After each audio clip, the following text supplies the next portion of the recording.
তোমার সামনে দাঁড়িয়ে আছে কৃষ্ণ ভগবান। তুমি লক্ষ্য না করলে বুঝতে পারবে না। কোন জায়গায় তুমি দেখাতে পারবে না আমি অন্যায় করেছি। আমি একটা পুকুরের পাশ দিয়ে চলে যাচ্ছি, এটা পুকুরের পাশে একটা সর্প একটা ভেকের ঠ্যাঙে ধরে টানছে, একটা সাপ একটা ব্যাঙের ঠ্যাঙে ধরেছে। সর্পটাও আমার ভক্ত, ভেকটাও আমার ভক্ত, ব্যাঙটাও আমার ভক্ত, সাপটাও আমার ভক্ত। বলে ভগবান আমার আহার ছাড়াইও না। আর ভেকটা বলছে ভগবান আমাকে বাঁচাও, আমি দুজনের গুরুদেব, কৃষ্ণ জগতের গুরু। আমি গিয়ে সর্পের কানে কানে সাপের কানে কানে বললাম যদি খাবি ছাড়িস না। আর ভেকটাকে ব্যাঙটাকে বললাম যদি বাঁচবি তাহলে নড়িস না। দুজনকে দুটি কথা বলে দিয়ে আমি সরে চলে এলাম। আমি একটু দূরে দাঁড়িয়ে দাঁড়িয়ে দেখছি। সর্পটা ভাবলো ঠ্যাঙে ধরে তো খাওয়া যাবে না, তাহলে মাথায় ধরতে হবে। ঠ্যাংটা ছেড়ে মাথায় ধরতে গেছে, আর ভেকটা লাফিয়ে জলে পড়ে গেছে। বললেন আমি ছাড়তে বলেছি না পালাতে বলেছি? আমার সূক্ষ্ম বিচার, গুরুবাক্য বলবান আর সব বাহ্য জ্ঞান, কৃষ্ণ জগতের গুরু। আমার কথা কেউ যদি না মানে না শোনে তার অকালেই মরণ ঘটবে। মা তোমার দুঃখের কারণগুলো আমি বুঝতে পারছি, কিন্তু বুঝেও আমার কিছু করার নেই। আমি তোমাকে এমন কিছু বলি নাই যে তোমার 99 ভাইটা মারা গেল কি করে, তোমার বাবা মরল কি করে, তারপর যে তীর্থে গিয়েছিল তীর্থে আস্তে আস্তে মরে গেল, তার সবগুলো মরে গেল আর একজন বেঁচে গেল। কেমন করে বাঁচল বোঝা গেল না। না বলো, ওইখানেই মজা লেগে আছে। আমি বিয়ে করেছি গ্রামে, বিয়ে করার পর দিনই চলে গিয়েছি গান করতে। অষ্টমঙ্গলার দিনে বাড়ি এলাম।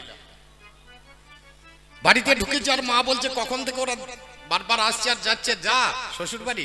আলা 5000 টাকা দাও। বলে 5000 টাকা নিয়ে কি করবি? আমরা গেলেই তো সমন্দিরা খাসি চাইবে, অষ্টমঙ্গলার ব্যাপার আছে। বাবা 5000 টাকা বের করে দিলে। আমি গেলাম শ্বশুর বাড়ি, ঢুকলাম, ঢুকে গিন্নিকে বললাম ভালো করে বিছানা করে দাও, আজ 6 রাত থেকে ঘুমোই নেই। আমি বিছানা করে দিয়েছি, আমি উপরে শুয়ে পড়েছি, ঘুমিয়ে গেছি। 2-3 বার 4 বার আমার গিন্নি ডেকেছে, কিন্তু আমার সারা শব্দ পাই নাই। যখন রান্না বান্না হয়ে গেছে শাশুড়ি বলেছে যা ডাকগা। বলে আমি আর পারবো না, তুমি ডাকো গা।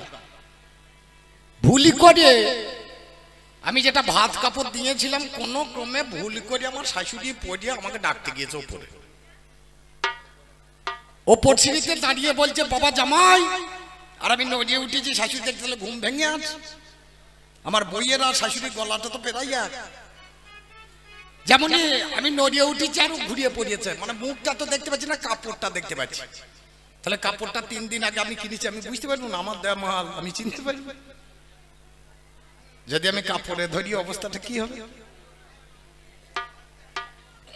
ঠিক একই ঘটনা মা গান্ধারীর ক্ষেত্রে ঘটেছে। মুচ্ছুতি করে মায়ের শাড়ি পরিয়ে সিংহাসনে বসেছিল। এর বাবা যখন ফিরে এলো এসে দেখছে গান্ধারীর মা বসে আছে, দুটো রসিকতা করিবে। সঙ্গে সঙ্গে প্রতিজ্ঞা করলেন কাল সকালে যার মুখ দেখবো তার সঙ্গে বিটির বিয়ে দিয়ে। সকালে উঠে যখন সিংহ দরজা খুলে দিলেন, দেখছে একটা ছাগলের পাঁটা দাঁড়িয়ে। ছাগলের পাঁটার সঙ্গে বিয়ে দিতে যাবে, 2.5 পাঁচ ঘুরিয়ে ছাগলটা মরিয়ে গেল। তাহলে প্রথম বিয়েতেই তুমি বিধবা। তুমি যে কথাগুলো বলছো এই পঞ্চ পাণ্ডব তার বাবার ছেলে নয়, তুমি জানো? এই বছর বৈশাখ মাসে আমি মালদাতে গান করে বাড়ি ফিরছি, গাড়ি করে আমার বাজিয়া বলছে আমার খুব খিদে লেগেছে। আমি 5 কেজি আম কিনেছি বাড়ির জন্য, হারামজাদা দেখে আর ওই সহ্য করতে পারছেন, মানে আম খাবে আর কি।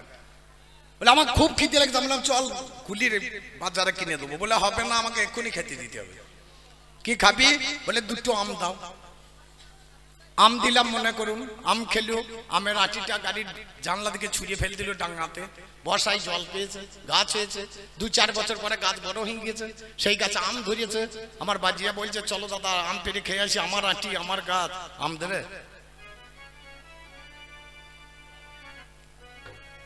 তোর আটি কিন্তু জায়গাটা যার, ফসলটা তার। বাবা জমি যার, ফসল তার। আমার যখন বইয়ের সন্তান হচ্ছিল না, আমি গিয়েছিলাম মশরদা শিববাড়ি দেখাইতে। গেলাম, একটা যজ্ঞের কল্লা পোড়া আমার বইয়ের হাতে দিলে, বলে জলে ডুবে খেয়ে নেগা যা। জলে ডুবে খেয়ে নিল, সন্তান হইলো, সন্তান প্রসব হইলো। আচ্ছা বললেন ওই ছেলেটা আমাকে বাবা বলবে না, শিবকে বলবে না, ঠাকুরকে বলবে? চিন্তা করে বলতে হবে তো কথাগুলো। ক্ষেত্র যার, ফসল তার।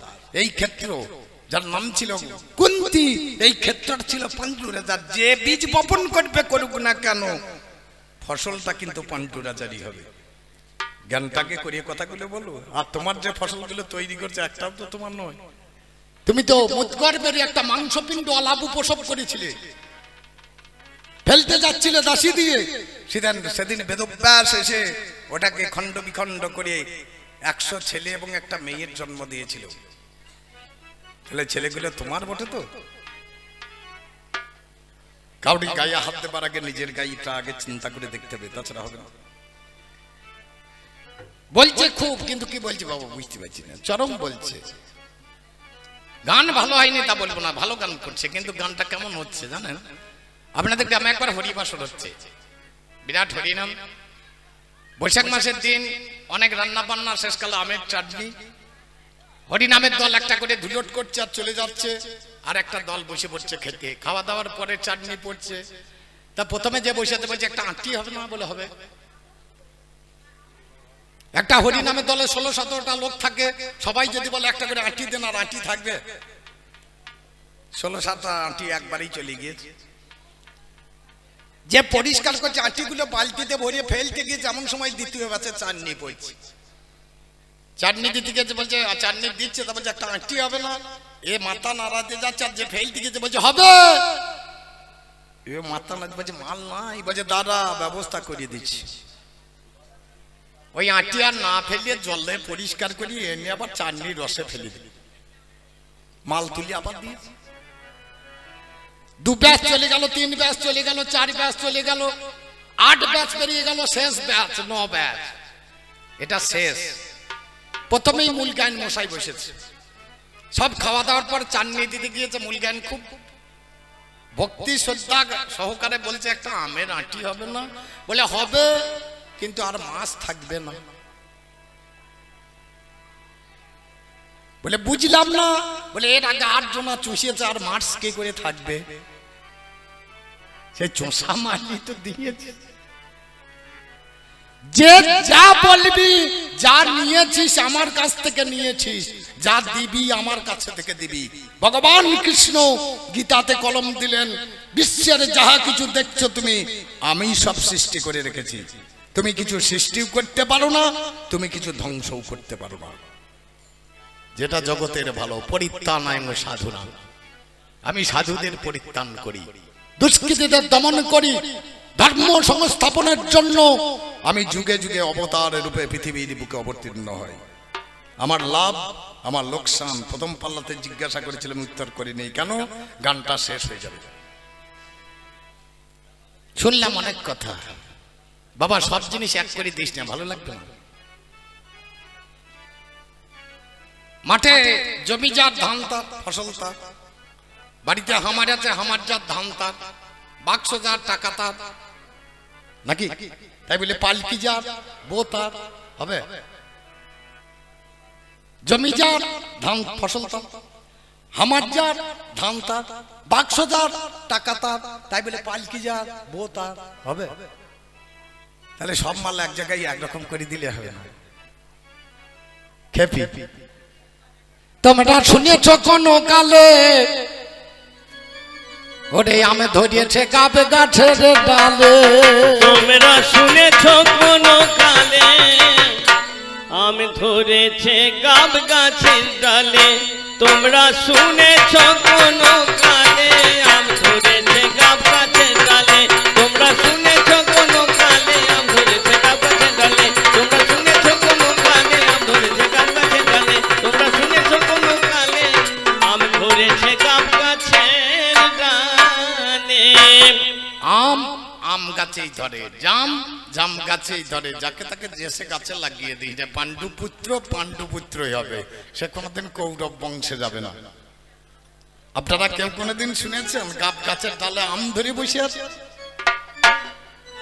আজকে যখন আমাদের গ্রামে আসছিলাম, আমি গুনুটিয়া হয়ে চলে আসছি, হঠাৎ দেখছি মানপুরে পেরিয়ে এসে ওই ডাঙ্গাতে একজন বেগুন গাছ লাগিয়েছে, বড় বড় বেগুন গাছ। আমি চাষার ছেলে তো তাকিয়ে তাকিয়ে দেখছি চাষা ভালো। আমার বাজিয়া বলছে দাদা চাষ করলে হবে না, দেখো। আমি তাকালাম, বাজিয়া বললাম তুই একবার তাকিয়ে দেখ বেগুন গাছ। দেখি মাথায় হাত দিয়েছি, গাড়িতে বসে ওরে একটা বেগুন গাছে একটা এঁটে গরু বসে আছে, দেখলাম বেগুন গাছে ঠ্যাং ও ভাই বেগুন গাছে ঠ্যাং তুলে রে, ও ভাই বেগুন গাছে ঠ্যাং তুলে। আম ধরেছে গাব গাছে ডালে, তোমরা শুনেছ কোনো কালে। আম ধরেছে গাব গাছে ডালে, তোমরা শুনেছ কোনো কালে। আম ধরেছে গাব গাছে ডালে, তোমরা শুনেছ কোনো কালে। আম ধরেছে গাব গাছে ডালে, তোমরা শুনেছ কোনো কালে। আম ধরেছে গাব গাছে ডালে, তোমরা শুনেছ কোনো কালে। আম ধরেছে গাব গাছে ডালে, তোমরা শুনেছ কোনো কালে। তোমরা শুনেছ কোনো কালে। আম ধরেছে গাব গাছে ডালে। আমি দেখলাম গতকাল দুটে মেজেছে বিড়াল, তাহা দেখে গান ধরেছে জঙ্গলের শিয়াল। ও ভাই তাহা দেখে গান ধরেছে জঙ্গলের শিয়াল। আমি দেখলাম গতকাল দুটে মেজেছে বিড়াল। কথাগুলো ভুল বলছি না তো? আপনাদের দেশে বিড়ালে এন্দুরি বানান না, এন্দুরে বিড়াল মারে। আমি দেখলাম গতকাল এন্দুরে মেরিয়েছে বিড়াল। কবি গানেরই নাম কবি গান। আমার বাবার মা ঠাকুমা ছিলেন তখন দেখতাম সেই মাটির ভাঁড়ে দই পেরে রাখতো, দিয়ে শিক্ষার উপরে তুলিয়ে রাখতো। একটা এন্দুর শিক্ষার দড়িতে উঠে দড়িটাকে কুটকুট করে কাট, তলায় একটা বিড়াল বসে আছে, এন্দুর পড়লি খাবো। কাটতে কাটতে কাটতে কাটতে কুটুস করে দড়িটা গোটাই কেটে দিয়েছে, আর দইয়ের ভাঁড় এসে বিড়ালের মাথায় দুম করে পড়ল। বিড়াল পড়ে গেল, কে মারলে? আমি দেখলাম গতকাল দুটে মেজেছে বিড়াল, মনের সুখে গান ধরেছে জঙ্গলের শিয়াল। বাইরে মনের সুখে গান ধরেছে জঙ্গলের শিয়াল। আমার মা গান্ধারীর সেই যে হাল, বাবা যাতা কথা যাই ভাই ভাই যাতা কথা যাই বলে রে, যাতা কথা যাই বলে। আমি ধরেছে গাব গাছে ডালে, তোমরা শুনেছ কোনো কালে। আমি ধরেছে গাব গাছে ডালে, তোমরা শুনেছ কোনো কালে। একটা ম্যাজিকশিয়ান ম্যাজিক দেখিয়ে বেড়ায়, মানে একটা খেলোয়াড় খেলা দেখায়। তা খেলা দেখাতে গিয়েছে একটা ছাগলের পাঁটটা নিয়েছে আর একটা বানর নিয়েছে, দুটোকে নিয়ে খেলা দেখায়। গঙ্গা পার হয়ে চলে গেছে, অনেকদিন খেলা দেখিয়েছে, দেখার পর বাড়ি ফিরবে, দেখছে অনেকদিন বাড়ি ফিরবে, পরে বাড়ি ফিরবে তো অনেক টাকা হয়েছে, তাহলে ছেলের জন্য কিছু নিয়ে যাবো। মানে কি নিয়ে যাবো? কিছুই পাই নাই, দোকানে ঢুকে দেখছে একটাও মিষ্টি নাই। তার দোকানে বলছে দই আছে নেবে? বলে এক ভাগ দাও। দইটা কিনেছে, কিনে নৌকায় চেপেছে, নৌকায় পার হতে গিয়েছে।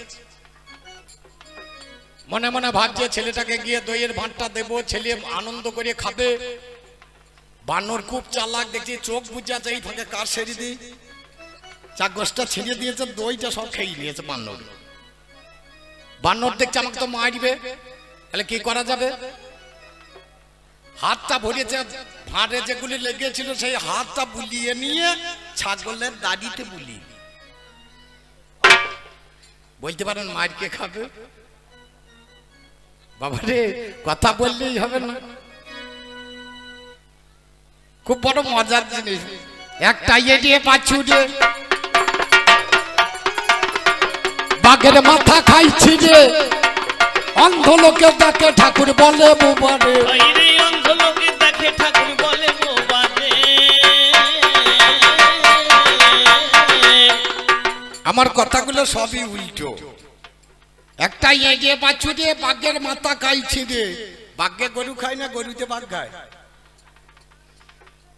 আমার কথাটা উল্টো, একটা এগিয়ে পাচ্ছি রে, বাঘের মাথা খাইছি রে হয়।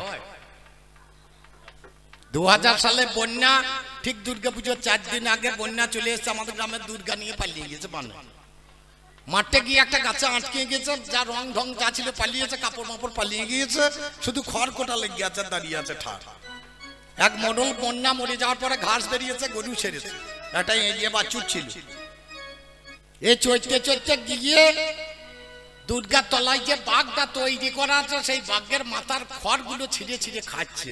আমি মাথায় হাত দিয়ে দেখছি, তাহলে গরুতে বাঘ খায়। একটা এড়িয়ে বাছুর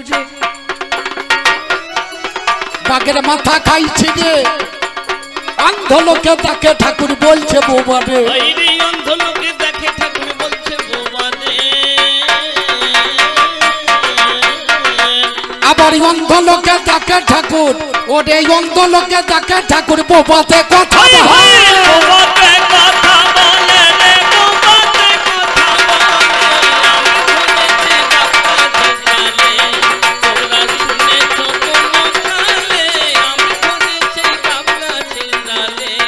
তোমরা শুনেছো কোনো কালে আম ধরেছে গাব গাছের ডালে। যা হয় না তা হবে না, হই না তা হবে না।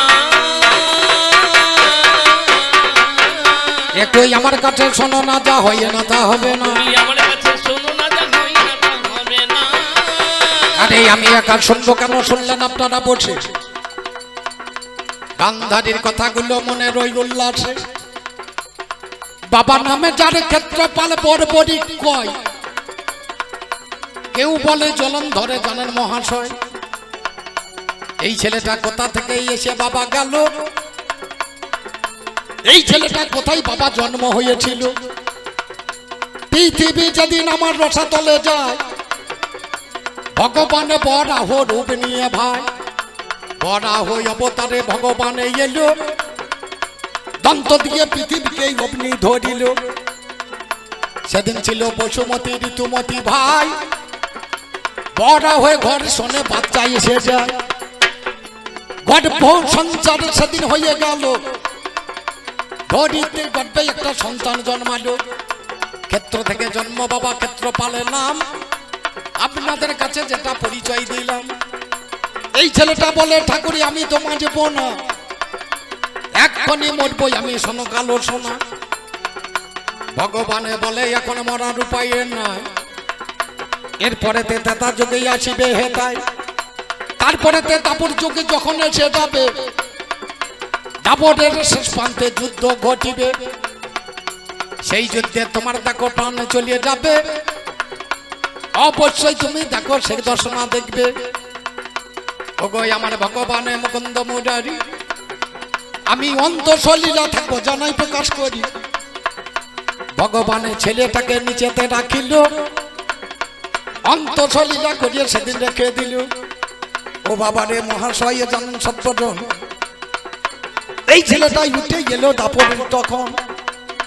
বাবা ঘটত কচের নাতি হয়ে ছেলে উঠে গেল, বড়বড়িকে নামে সেদিন ও বাবারে পেল। ছেলেটা বলিয়েছিল বাঁচার দরকার নাই, তোমার হাতে ভগবানে আমি মরতে চাই। ছেলে যখন যুদ্ধক্ষেত্রে আসিয়া দাঁড়ালো, কে কতদিন যুদ্ধ করবে তোমরা ভালো। কেউ বলে 10, কেউ বলে 20, কেউ বলে 50।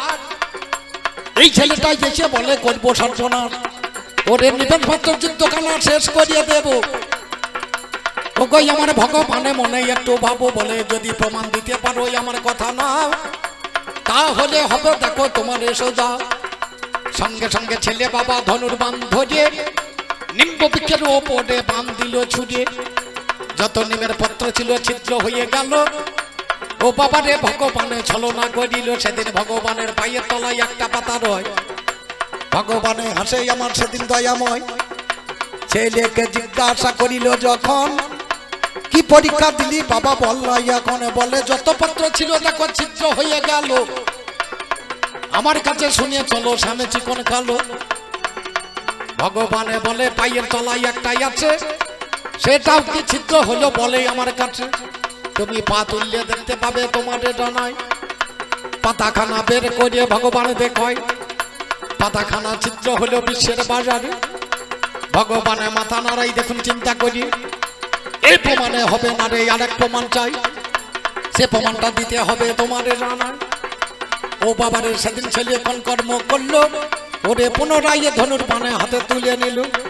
এবার ধনুর বানে নিয়ে বাবা বান ছুড়িয়ে দেয়, ওরে সিন্ধুর বান যোজনা করলো মহাশয়। বাবা যে যেখানে বানে লেগে মৃত্যু করে যাবে, দাগ দিয়ে দিলাম একটু দেখো একটু ভেবে। সঙ্গে সঙ্গে আমি তখন কোন কর্ম করি, আমি রথে থেকে নেমে গেলাম মুকুন্দ মুরারি। প্রথমেতে ভীষ্মের কাছে গিয়ে গোদারায় বক্ষ দেশে দাগ কেটেছে, বলবো নাই অন্যায়। দ্রোণাচার্যের কাছে গিয়ে যখনই দাঁড়ালাম, গলা দেশে দাগে বাবা দেখিবারে পেলাম। কর্ণের কাছে গিয়ে আমি দেখিবারে পাই, পৃষ্ঠ দেশে বান দিয়েছে আমরি বালায়। সবার বাবা দাগ রয়েছে, আমার কিন্তু নাই। আমি বললাম ওরে বাছা তোমার রানা, আমার কেন দাগ নাই এ কুরুক্ষেত্র মাঠে? সবার মধ্যে দাগে দেখলাম আমি সাজে, কিন্তু আমার কেন দাগ নাই বলো আমার কাছে? ও বাবা রে, শুনতেই আমার বড় ইচ্ছাই আছে। ছেলে বলে ভগবানে মুকুন্দ মুরারি, যেখানে সেখানে কি গো দাগ দিতে পারি? তুমি জগতের সত্য সর্বা গোবিন্দ গোসাই, ওরে যে কোনো জায়গায় দাগ দেওয়া বড় দায়। তোমার পাদতলে তুললে পরে দেখিবারে পাবে, আমি পদতলে দাগ কেটেছি দেখো একটু ভেবে। এই বলে পদখানা যখন তোলা হলো, আমার পদতলে দাগ কেটেছে জানুন শুধু দল। তখন পূর্বের কথা তখন আমার হয়েছে স্মরণ, তেতা যুগে রাম রূপে ছিলাম গো যখন। ওরে বালিপুত্র অঙ্গদেই আমার সঙ্গে ছিল, সীতা উদ্ধারের বাবা সাহায্য করিল। যখন সীতা নিয়ে ঘরে গেছে দান দিলাম ভাই, এক এক করে সবাই আমার দান নিয়ে যায়। কিন্তু অঙ্গদকে যখনই আমি জিজ্ঞাসা করি কিবা দানে নেবে তুমি বলো প্রকাশ করি, বললে গো ভগবানে গোবিন্দ গোসাই, বাবাকে যে মেরেছে তারে মারতে চাই। মাথায় সেদিন আশীর্বাদে দিয়েছিলাম ধন, জড়া ব্যাধে রূপে তুমি লইবে জনম। আমি কৃষ্ণ অবতারে যখন চলে যাব, কুরুক্ষেত্রের স্থানতে যখনই পৌঁছাবো, আমি গাছের উপরে বসে থাকবো জানাই নিবেদন। পাখি বেবে পানা মারবে শোনো না এখন। কথাটা মনে পড়ে গেল মহাশয়, সুদর্শন চক্রে আমি ডেকে নিলাম ভাই। ওরে ছেলের মাথা কাটা গেল বিশ্বের বাজারে, আমার হাতে মরবে ছেলে দেখো চিন্তা করি। কারণ ভগবানের নাম করেছে বিশ্ব দুনিয়ায়, ধর্মযুদ্ধ আমি একবার দেখিবারে চাই। বদনখানা সেদিন আমার পদ্ম হাতে দিয়ে বাঁচাইয়ে রেখে দিলাম জানাই কথা কইয়ে। ওই মাথাটাই আজও বাবা বেঁচে আছে ভাই, রাজস্থানে গেলে পরে দেখিবারে পাই। ওরে খাটুর শ্যাম নামে বাবা আজও পূজা হয়। ওই কাটা মাথা বটে বাবা বলবো নাই অন্যায়, কারণ ভগবানের ছেলে এটা সবার আছে জানা। এ ছেলের মাথা কখনো নষ্ট হয়, তুমি জেনে যাও আর শুনে যাও।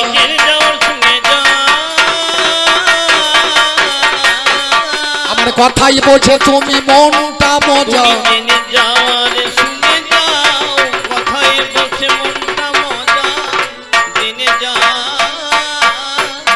ওরে দন্দি রাজা নামে সেদিন একজন রাজা ছিল,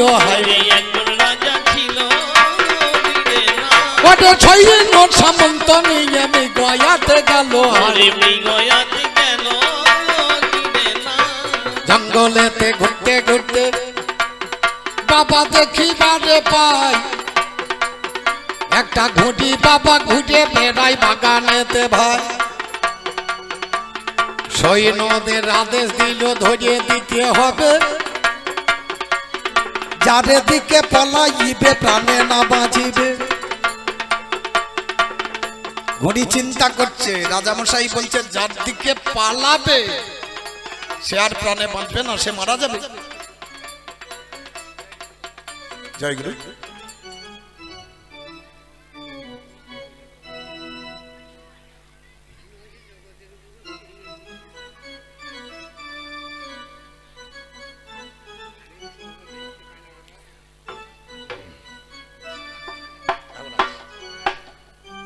ভালো থাকলে বাবা আছে, মা নেই, মা গেছে।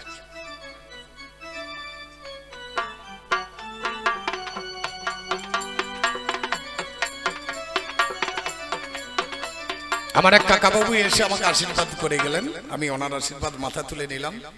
আমি গোবিন্দের কাছে প্রার্থনা করছি, আপনি শেষ দিনে যখন গোবিন্দের ঘাটে দাঁড়াবেন, সেদিন ভগবান যেন আপনাকে সঙ্গে সঙ্গে পার করে দেন, আপনার এই করির অভাবটা যেন না থাকে। এইটুকু বলে আবার কানে ফিরি। আমি যে জায়গায় ছিলাম বাবা সেই জায়গায় যাব।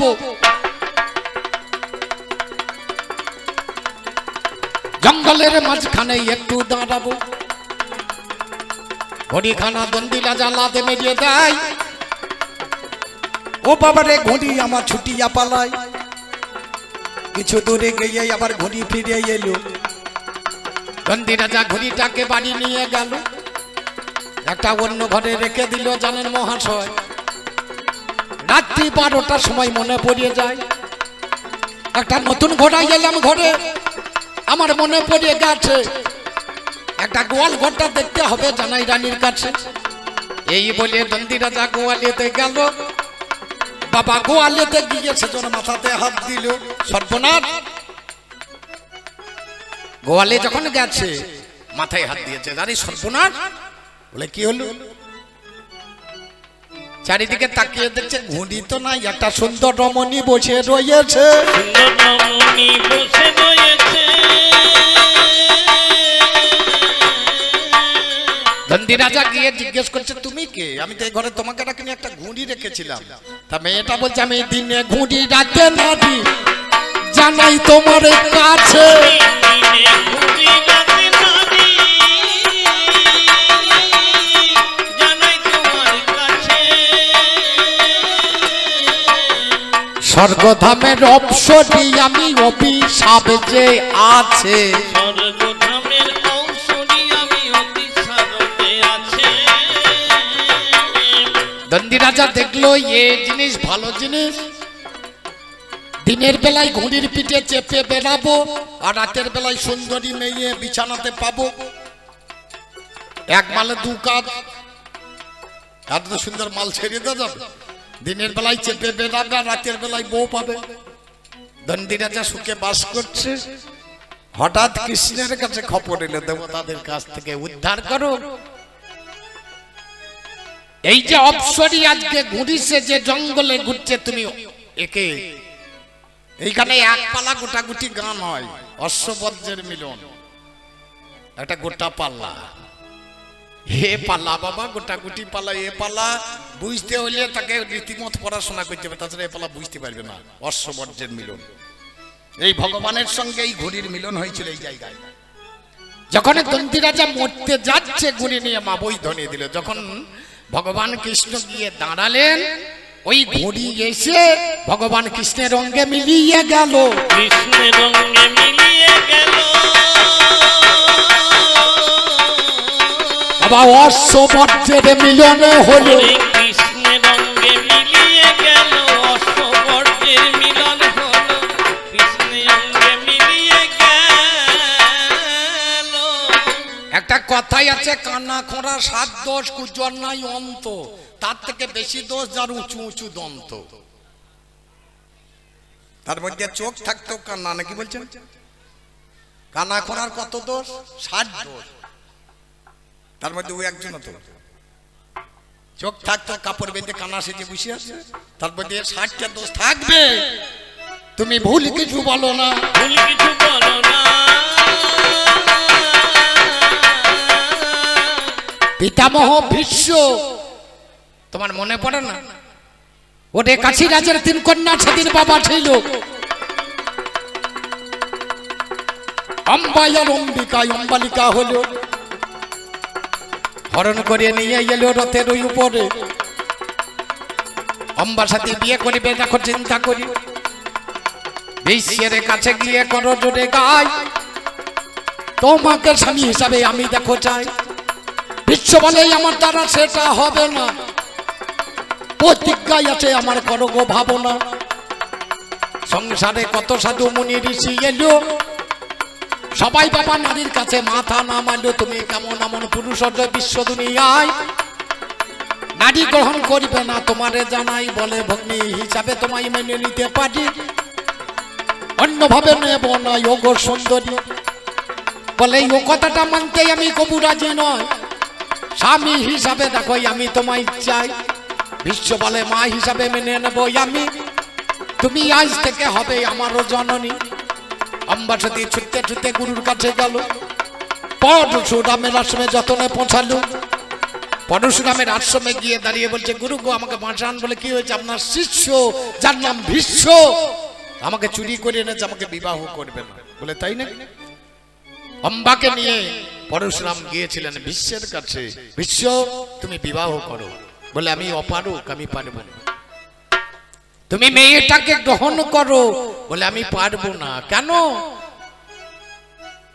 পারবে না? কেন? আমি সাধন করি ব্রহ্মচর্য। আমি সাধন করি ব্রহ্মচর্য, আমি সাধন করি ব্রহ্মচর্য, আমি সাধন করি ব্রহ্মচর্য, আমি সাধন করি ব্রহ্মচর্য।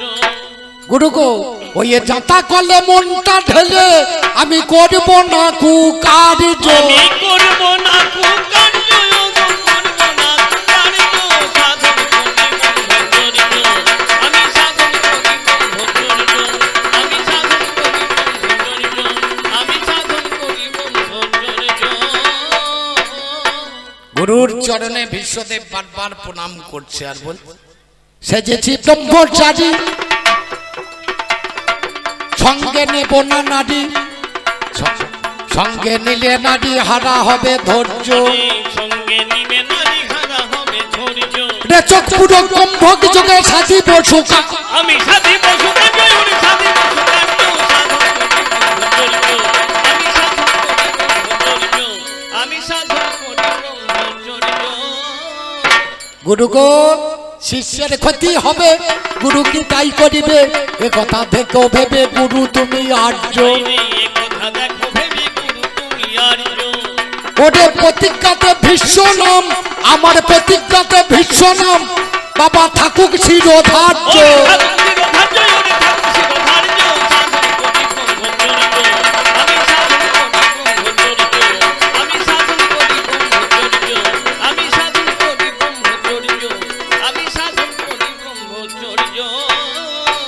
এবার গুরু শিষ্যের লড়াই বাবা সেদিন লেগে গেল।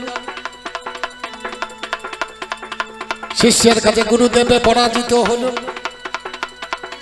মেয়ে দেখে আরে আমার কোনো উপায় নাই, তারা করেই আশ্রমে ফিরে গেল ভাই।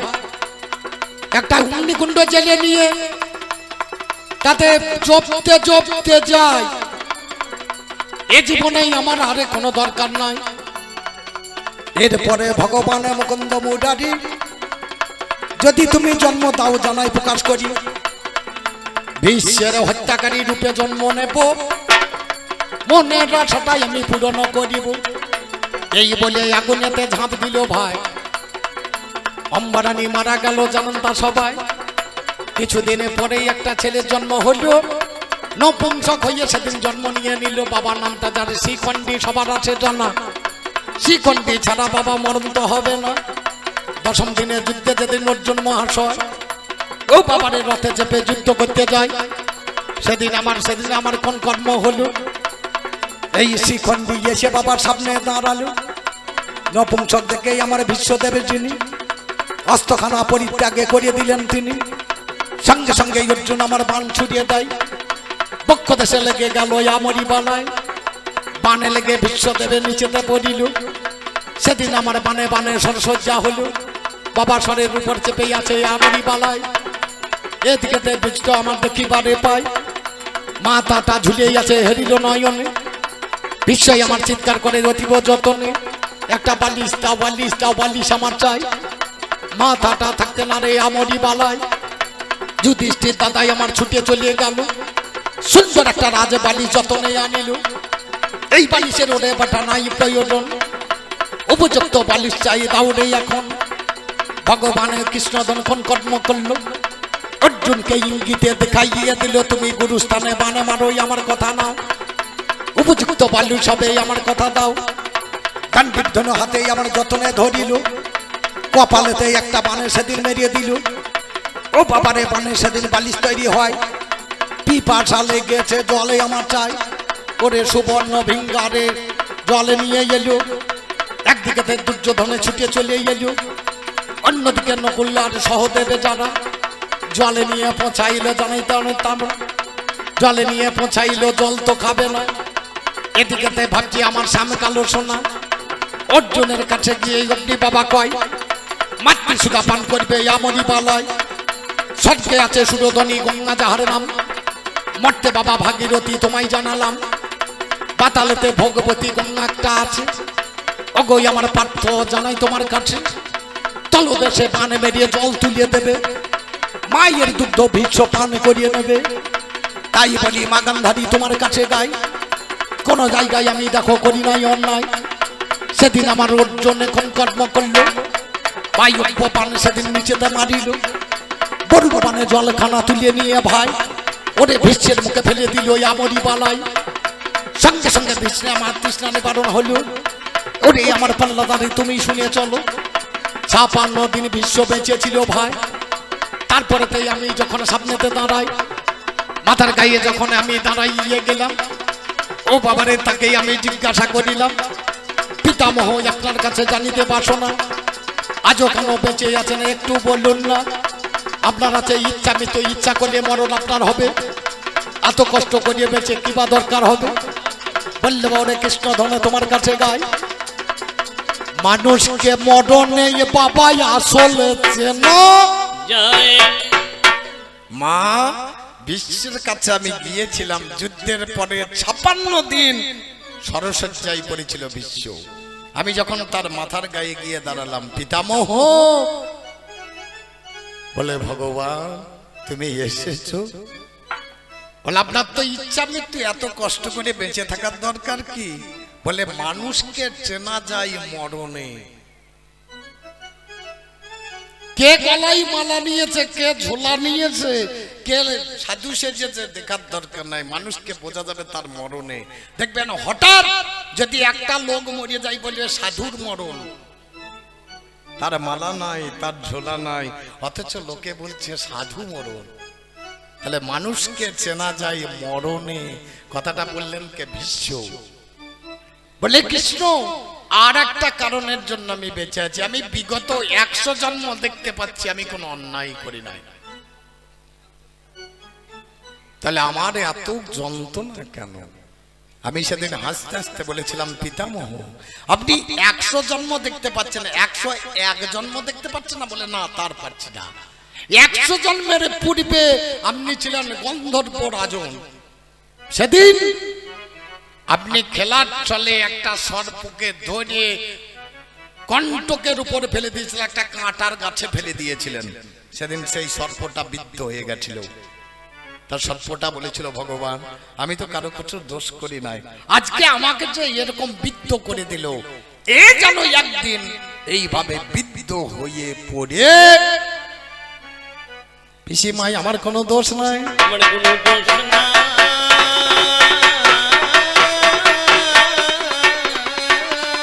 এবার নামটি যাহার দ্রোণাচার্য, বাবা নামটি যাহার দ্রোণাচার্য,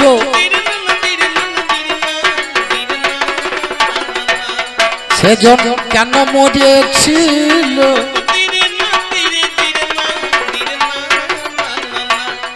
ওটা একলব্য নামে ছেলে,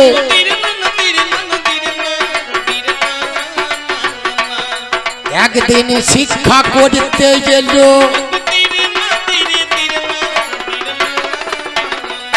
একলব্য নামে একটা ছেলে এসে বলছে, গুরুগু আমি তোমার কাছে একটু অস্ত্রবিদ্যা শিখবো। বলে বেশ, তোমার নাম কি? বলে আমার নাম একলব্য। তোমার বাবার নাম? বলে আমি হিরণ্যধনু ভেদের ছেলে। বলে আমার কাছে শিক্ষা হবে না, কারণ আমি রাজার ছেলে ছাড়া শিক্ষা দিই না। একলব্য ফিরে গিয়ে জঙ্গলের মাঠে নরুরূপান নিয়ে বাবার বীর রূপের সাজে একটা মাটির দ্রোণাচার্য তৈরি করে ওরে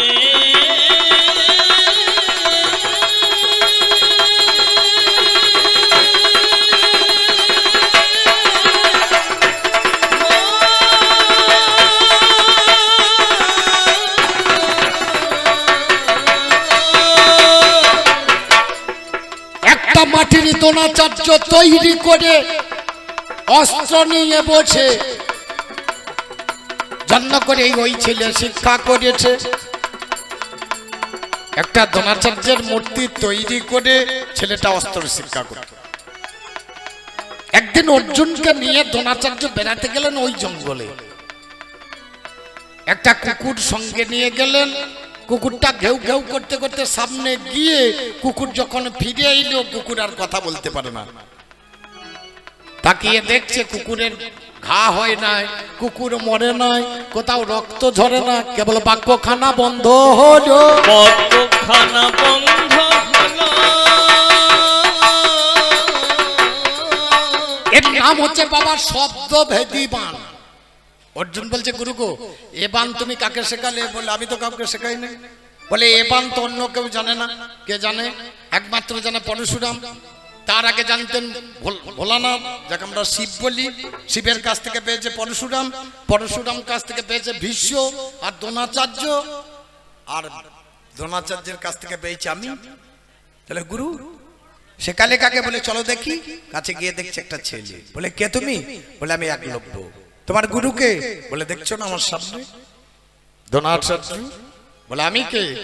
বলে, আপনিই দ্রোণাচার্য, আপনিই আমার গুরুদেব। বলে, আমার কাছে শিক্ষা করেছিল, দক্ষিণা দাও। বলে, বলুন কি চাই? বলে, তোমার দক্ষিণ হাতের বৃদ্ধঙ্গুলিটা কেটে আমায় দাও। সঙ্গে সঙ্গে ছেলেটা কটিতটে ছুরি গোজা ছিল, বের করে অঙ্গুলিটা কেটে একটা পত্রের উপর চাপিয়ে গুরুদেবের চরণে নামিয়ে দিয়ে। আচ্ছা, আপনাদের কোনো প্রশ্ন হয় না? গুরুদেবের চরণে যে আঙুলটা দিল, এই আঙুলটা গেল কোথা? যখনই গুরুর চরণে নামিয়ে দিয়েছে অঙ্গুলি, অমনি লাভ মেরে উঠেছে। লাভ মেরে উঠেছে। অবাক হয়ে বাবা দেখতে লেগেছে। লাভ মেরে উঠেছে। অবাক হয়ে দেখতে লেগেছে। লাভ মেরে। অঙ্গুলিটা উপর দিকে লাভ মেরে উঠে গেল, আর দেখা যাচ্ছে না। ওই অঙ্গুলিটা এসে অর্জুনের তুনে ঢুকে গেল। একটা বাণ তৈরি হয়ে ঢুকে গেল অর্জুনের তুনে। যেদিন দ্রোণাচার্য গিবাদ এসে লাগিয়ে দাঁড়িয়ে দাঁড়িয়ে কাঁদছে, সেদিন অর্জুনকে আমি বলেছিলাম, দেখো তোমার গুরুদেবকে স্বর্গে দংশন করিবে। তুনে হাত দিয়েছে, আর ওই বাণ একলব্যের অঙ্গুলি কাটা বাণ বাবা হাতে উঠে এসেছে। হাতে উঠে এসেছে।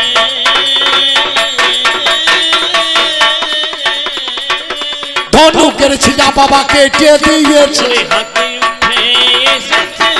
ধনুকের ছিলা কেটে গিয়েছে। হাতে উঠে। তাহলে বোঝা গেল আমি দোষ করি নাই। দ্রোণাচার্যকে বধ করলে কেউ ধৃষ্ট দুর্ম, অর্জুন নয়, কৃষ্ণও নয়। শেষ কথা বলছে, কর্ণকে মারলে কেন? কর্ণকে আমি মারি নাই, কর্ণ নিজে নিজে পড়ে বসে আছে। ছেলে কেটে যখন খাওয়াতে গিয়েছিল আমাকে, আমি বলেছিলাম অসৎ সঙ্গ ত্যাগ করো। সৎসঙ্গে স্বর্গবাস, আর অসৎ সঙ্গে সর্ব। প্রতিদিন একটা ভ্রমর মধুপান করতে যায়, ফুলে ফুলে বসে আর মধুপান করে। একটা গুবরে পোকা সে গোবরের রস খায়, আর তাকিয়ে তাকিয়ে দেখে ভ্রমর যাই কোথা।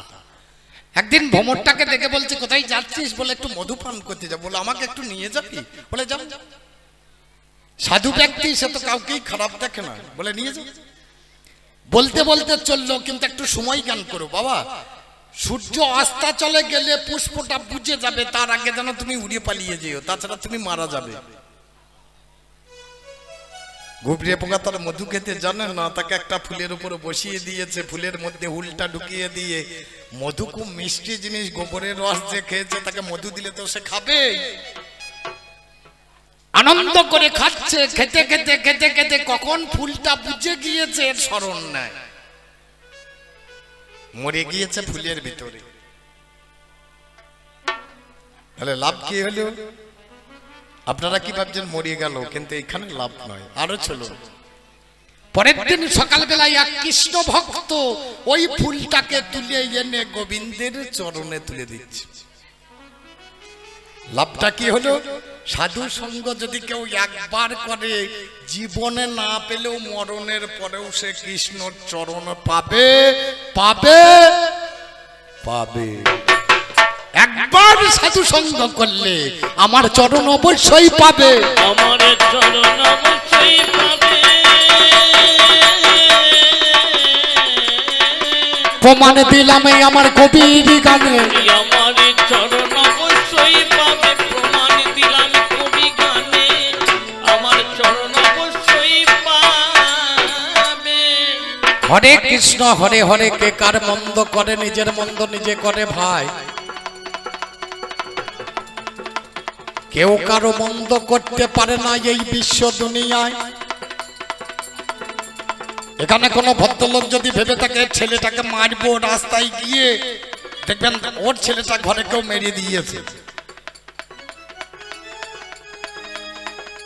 কবি গান গাইতে এসেছি, এখানে এসে যদি কোনো নারীকে দেখে আমার মনটা অন্যরকম হয়, খারাপ দিকে যায়, তাহলে আমাকে ভেবে নিতে হবে আমার বউটাও কোনো পুরুষের দিকে তার নজরটা খারাপ দিকে গিয়েছে। বাবা নিজেকে আগে ভাবতে হবে, তারপরে পরে ভাবনা। সাধু বাবা ভিক্ষা করছে, হরে কৃষ্ণ হরে হরে, কে কার মন্দ করে নিজের মন্দ নিজে। একজনে দোকানের দ্বারেতে দাঁড়ালো, হরে কৃষ্ণ হরে হরে বলিতে লাগিল। দোকানের কাছে গিয়ে বলছে, হরে কৃষ্ণ হরে হরে, কে কার মন্দ করে নিজের মন্দ নিজে করে। ওই দোকানে একটা দাঁড়িদার ছিল, বলছে এক কাজ কর সাধুকে 1 মণ চাল 20 কেজি ডাল দিয়ে দে। দাঁড়িদার দেখছে গোটা মাস খেটে তো আমি এত টাকা পাই না। সাধু পরের দিন এসো, হরে কৃষ্ণ হরে হরে, কে কার মন্দ করে আমি তোমাকে দেখব। 1 মাস পরে সাধু ওই দোকানে যায়। দাঁড়ি দাঁড়িয়ে এসে সাধুকে জিজ্ঞাসা করে, ভাই সাধু বাবা আমি তো গরিব মানুষ, আমি যদি কিছু দিই নেবেন না? বলে নেব। হরে কৃষ্ণ হরে হরে, কে কার মন্দ করে বাবা নিজের মন্দ নিজে কর। দাঁড়ি দাঁড়ে তাড়াতাড়ি মিষ্টির দোকানে গিয়ে 500 চমচম কেনে জানাই কথা কইয়ে, তার ভিতরে দানা 20 ভরিয়ে দিল। ভাই 20 ভরা মিষ্টি সাধুর হাতে তুলিয়ে দেয়। সাধু বাবা নিয়ে বাবা ঝোলাতে ভরিল। মুখের ভাষাখানা বলিতেছে ভালো, তার মুখে একটাই ভাষা, হরে কৃষ্ণ হরে হরে, কে কার মন্দ করে নিজের মন্দ। পরের দিন আশ্রমে বসে আছে, আশ্রমের পাশেই একটা প্রাইমারি স্কুল আছে। আশ্রমে সাধুর একটা শিষ্য এসেছে, সে চাকরি পেয়েছে। বলে, বাবা আমি 20 কিলো চমচম এনেছি আপনার আশ্রমের জন্য। বাবা অত চমচম কে খাবে রে? আচ্ছা ঠিক আছে, টিফিন হোক ছেলেগুলোকে দিয়ে দেবো। নামিয়ে যখন টিফিন হয়ে গেছে, ছেলেগুলোকে ডেকেছে, কই রে এইদিকে আই বাবা, মিষ্টি খেয়ে যা। সব ছেলেগুলো ছুটতে ছুটতে চলে আসছে। আর ওই সময় একটা ছেলে গিয়েছে পুকুর দিকে পায়খানা করতে। 20 কিলো মিষ্টি সব দিয়ে দিয়ে, একটাও বাকি নাই। এমন সময় একটা ছেলে এসে দাঁড়াই এলো, সাধু বাবা আমাকে তো মিষ্টি দাও না, আমাকে দাও। বলে আর নেই বাবা, হরে কৃষ্ণ হরে হরে, আর নেই রে। খুব কাঁদছে দেখে সাধুরে মনে পড়ে যায় 500 মিষ্টি তোলাই আছে গঞ্জের মধ্যে। ভাই আচ্ছা কাঁদিস না বাবা, শোন কাঁদতে হবে না, ওদিকে 4টে 6টা দিয়েছি, তোকে গোটা প্যাকেটই দেব, আর তো কেউ নেবার নেই। সেই প্যাকেট খানা পেরিয়ে এনে ছেলের হাতে দিল। প্যাকেট খুলে ছেলে বাবা মিষ্টি খেতে লাগলো। 2-4টা খাওয়ার পরে ছেলে মরিয়ে যায়, কারণ মিষ্টিতে 20 ভরা জানেন মহাশয়। ওই দাঁড়ি দাঁড়ে ছেলে বাবা সেদিন মরিয়ে গেছে। যখনই দোকানদার খবর পেয়ে দোকানদার এসে বলছে, সাধুকে বাম। গাছের সঙ্গে বাঁধছে, সাধু হাসছে আর বলছে, হরে কৃষ্ণ হরে হরে, কে কার মন্দ করে নিজের মন্দ নিজে করে।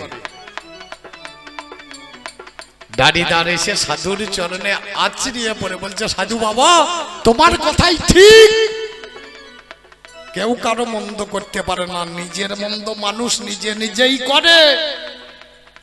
আমি মিষ্টি দিয়েছিলাম তোমাকে মারবার জন্য, এত ছেলে মিষ্টি খেলো, কেউ মরল না, কেবলমাত্র আমার ছেলেটাই মারা গেল। মা গান্ধারী জ্ঞানে করিয়ে দেখবে, তারপরেই অন্যের ঘাড়ে দোষ চাপিয়ে দেবে। তোমার 100 ছেলে দুর্যোধন, তারা কোনোদিন আশ্রয় করে নাই, তার জন্যই তারা মরে তোমারে জানায়। আশ্রয় লইয়া ভজে তারে কৃষ্ণ নাহি তজে, আর জীবে মরে অকারণ। তার একটা প্রমাণ দেব, দিয়ে যাই এখন। এক মোড়ল মশাই একটা বাবা গাভী পুষেছিল, জঙ্গলেতে ছেড়িয়ে দিত জানেন শুধু দল। সেই বাগানে একটা বাঘ ছিল মহাশয়, গাভীটাকে দেখে আরে খেতে ইচ্ছা হয়। গাভীটাকে দেখে আর বলে একে একবার খেতে পেলে আমার ভালো হতো। একদিনে গাভী চড়ার করতে বাবা গেল, অনেকটা জঙ্গলের ভিতরে ঢুকিল। বাঘ দেখছে আজ বড় সুযোগ এসেছে, না খেয়ে ছাড়বো না, জানাই 10-এর পাশে। হালুম করে যখন বাবা ঝাঁপাইয়ে পড়িল, গাভী মাতা প্রাণপণে ছুটিতে লাগিল। বাঘ ছোটে গাভী ছোটে জানাই কবির গানে। একটা পুকুর সেদিন বাবা পেল গো সামনে, পুকুরেতে জল নাই, কাদা বাবা আছে, প্রাণে ভরে গাভী মাতা লাভ বেরিয়ে দিয়েছে। তারে গোটা শরীর ঢুকে গেল, মুখ বেরিয়ে রয়। বাঘ বলছে পাল আবার আর জায়গা নাই, এই বলে বাঘ আমার লাভ মেরিয়ে দিল। গরুর থেকে বাঘের ক্ষমতা ভালো, একটুখানি দূরে গিয়ে পড়ে গেল ভাই, বাঘও ঢুকে গেল পুকুরের কাদায়। দুজনের মুখখানা বের হয়ে গেছে।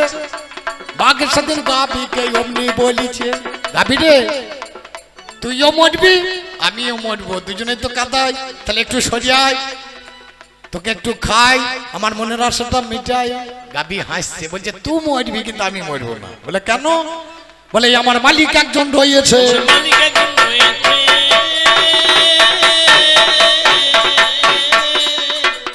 বলে বুঝলাম না। বলে যখন সন্ধ্যা হয়ে যাবে আমি ফিরবো না, তখন আমার মালিক ডাকবে আমার নাম ধরে। আমার সব ডুবে গেছে কিন্তু মুখটা তো বেরিয়ে আছে, আমি তখন হাম্বা বলে আওয়াজ দেব। আমার মালিক এসে লোকজন এনে আমাকে কাদা থেকে তুলে নিয়ে বাড়িতে নিয়ে যাবে। কিন্তু বা তোর তো মালিক নাই, তুই এই পুকুরের কাদাই মারা যাবি। পুকুরের কাদায় মারা যাবি।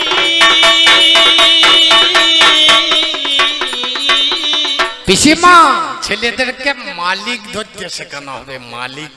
মালিককে যদি ধরাতে তোমার ছেলেদের অকালে মরণ ঘটত। মাননীয় জনগণ, বলতে বলতে অনেকটা এসেছি। একদিন ধরিত্রী মা পাপবার সইতে না পেরে বিষ্ণুর প্রথমে ব্রহ্মার কাছে গিয়ে দাঁড়িয়েছেন। ব্রহ্মা বলে মা তোমার কি হয়েছে? বলে আমি পাপ ভার আর নিতে পারছি না বাবা। বলে আমি তো কিছু করতে পারবো না, চলো মহাদেবের কাছে। কৈলাস পর্বতে গিয়ে দুজনে দাঁড়ালেন, ব্রহ্মার ধরিত্রী দেবী। বলে মহাদেব রক্ষা করো। বলে মা তোমার কি হয়েছে? বলে আমি পাপ ভার আর নিতে পারছি না। বলে মা আমার দ্বারা হবে না, চলো নারায়ণের কাছে। সেদিন ধরিত্রী দেবী, ব্রহ্মা আর শিব তিনজনে নারায়ণের কাছে গিয়ে ডাকছে, ধ্যান করছে। নারায়ণ উঠে এলেন অনন্ত শয্যা ছেড়ে। বলে মা তুমি কাঁদছো কেন? বলে বাবা আমি আর পাপ ভার নিতে পারছি না। বলে তুমি যাও, আমি ঠিক সময়ে তোমার পাপ ভার লাঘব করে দেব। দেবতারায়ের বলল তোমরা দিকে দিকে জন্ম নাও, আমার কিছু কাজ আছে। প্রথমে যাব আমি জন্ম নেব মথুরায়, তারপরে যাব শ্রীধাম বৃন্দাবনে, সেখানে আমি 9 বৎসর থাকবো। সেখানে কিছু কাজ আছে, সেগুলো সেরে নিয়ে তারপর আসবো মথুরায়। মথুরায় কিছু কাজ আছে, সেটা সেরে নিয়ে আসবো আমি দ্বারকায়। দ্বারকার পরে শেষ প্রান্তে আমি কুরুক্ষেত্রের মাঠে একটা যুদ্ধ ঘোষণা করবো, যার নাম হবে ধর্মযুদ্ধ। এই যুদ্ধে অধর্ম বিনাশ করে যদা হি ধর্মস্য গ্লানি ভবতি ভারত অভ্যুত্থানম অধর্মস্য তদাত্মানম সৃজাম্যহম পরিত্রাণায় সাধুনাং বিনাশায় চ দুষ্কৃতম ধর্ম সংস্পত্তনাথায় সম্ভবামি যুগে যুগে। তোমরা যাও, আমি গিয়ে যুদ্ধ ঘোষণা করব। সবাই রাজি হয়ে গেল, সবাই চলল। আমি চিন্তা করে দেখলাম সবাই তোমার পক্ষে চললো, আমার বিপক্ষে কে যাবে? কলি বসেছিল এক পাশে, হাত তুলেছে পাশে থেকে, ঠাকুর আমি তোমার বিপক্ষে যাব। এর নাম হচ্ছে কলি। বলে ঠাকুর তোমার যুদ্ধে সাহায্য করার জন্য আমি তোমার বিপক্ষে অস্ত্র ধরবো। আমি দুর্যোধন রূপে যাব হস্তিনার মাঝখানে, আমি যুদ্ধ লাগাবো। মাননীয় জনকট, বলতে বলতে অনেকটা এসেছি, এবার একটু মিলন গীতি না করলে নয়, দুজনে পাশাপাশি দাঁড়িয়ে একটু গাই। তারপরে আপনাদের আবার অনুষ্ঠান আছে, কি অনুষ্ঠান জানো? একটু